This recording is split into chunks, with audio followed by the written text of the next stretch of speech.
there's some lessons that I've learned a little bit too late. But like, I had a great conversation today with a man who, again, he was sitting down. I just walked past him. He's a little bit older, a bit of an elderly, not elderly man, but an elder man. So naturally, I walk past and I say, good afternoon, or nice to see you, sir. Just, you know, a greeting for respect purposes, nothing more than that. As I walk by, I say that to him, and then I say, man, I love your fashion, you know, it's just really cool. I like your get-ups, it's nice, I like it. And we get to speak, and I say, where'd you get the jacket from? He says, I got it from Luton. I work as a demolition man in Bishop Stortford. I'm like, oh, demolition? What? You can't say that and let me just not say anything. What do you mean, a demolition man? I was like, you're secretly in the mafia, aren't you? But we get to speaking, and it turns out he's a believer. He's a believer in the other world. Let's just put it that way. Because as I said to him, I'm not too massively enthralled by religion, like organized religion. I'm not really for it. There's immense positives that come out of organized religion, and if you see it and you take it in a certain way, you can make it into a very, very enjoyable, rewarding and appreciating, and an experience that really, really promotes growth and happiness. But if you also take it the wrong way, it can also go very much the wrong way as well. Hello, bye. Hey, you alright, bro? How you doing? Good. So yeah, it's one of those things where if you take it the way you take it and the way you treat it, kind of like it treats you.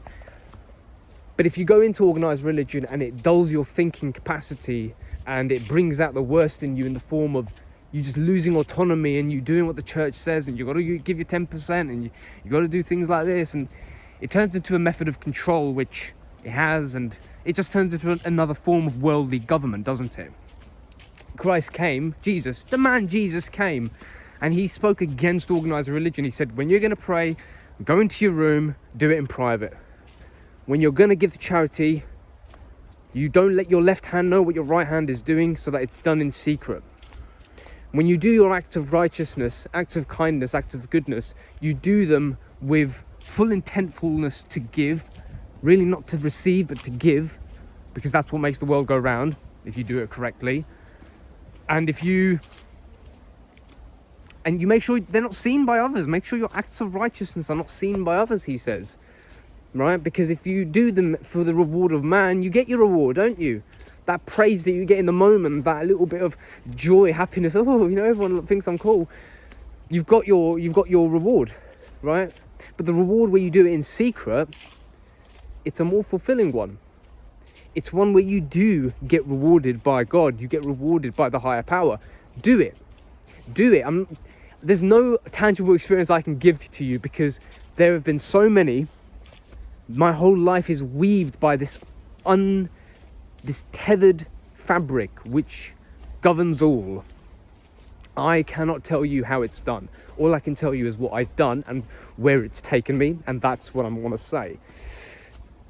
So anyway, this whole conversation came out of me going to the Muay Thai session in the morning, just getting up 8 minutes before the session because I was asleep, and just telling myself, look mate, you're going to regret not going. You're going to regret sleeping in. Even though I was on, like, I don't know, 4 or 5 hours of sleep, not much, I was like, I know it's going to be more rewarding. I know that that's where life is. When I go to this training session, that's where life is going to be. Life is not going to be here when I'm in the bed, lying down, really just wasting time. It's not there. Assalamu alaikum. You okay? Good.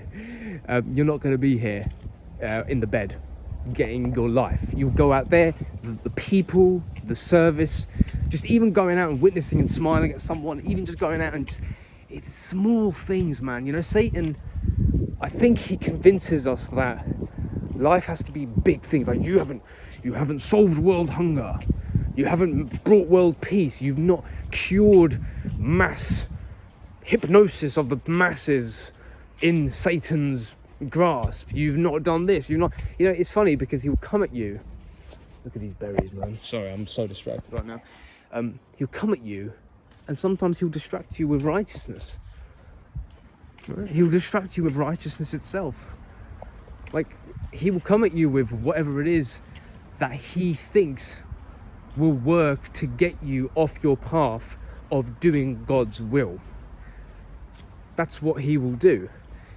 Everyone seems to think, oh, it's going to be a particular way, like, I don't know, it's going to be in a particular way. It's going to be in drugs or alcohol or lust or sloth.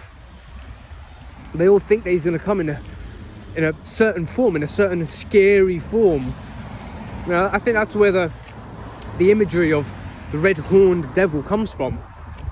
It's the idea of the big scary man with the thorns on his head, with the pike, or with the whatever it is, the spade with spikes on it. I don't know what you call that thing, but that's how it's not even that. It's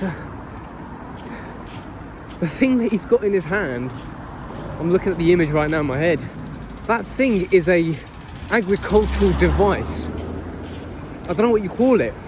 It's not a spade, but it's like a spade, but with spikes on it, as opposed to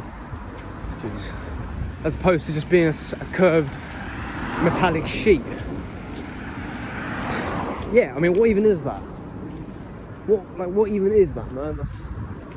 That's not even anything, but it's an image that kind of spikes in your head of fear, and that when this thing happens, it's going to be dangerous.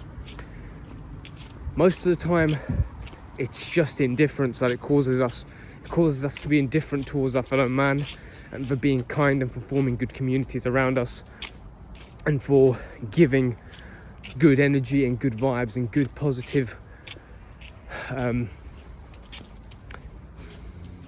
just making the world a better place in the smallest possible way. Despite your suffering, despite your turmoil, despite your pain, despite whatever resentments and bitterness you have, you, like Christ, choose to do what is right. You still choose to be a good human being. You still choose to get up out of bed and to show up and to be ready. You show up.